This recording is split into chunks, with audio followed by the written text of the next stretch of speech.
యాక్టివిటీలో భాగంగా national symbols of India మన national symbols ఏవైతే ఉన్నాయో వాటిని చూస్తూ మీరు డ్రాయింగ్ వేయాలి. ఓకేనా? ముందుగా అసలు నేషనల్ సింబల్స్ ఏమేమి ఉన్నాయో నేర్చుకుందాం. నేషనల్ ఫ్లవర్ ఏంటిది?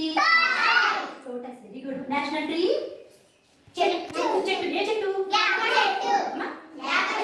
చెట్టు కాదు, మల్లె చెట్టు. Very good. ఏ చెట్టు నానా? మల్లె చెట్టు. National flag very good. National fruit very good. National game hockey. Very good.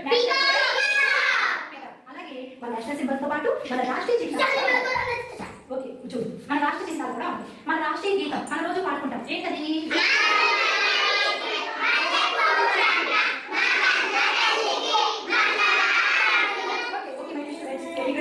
చూడండి. అలాగే మన రాష్ట్ర పక్షి ఏంటిది?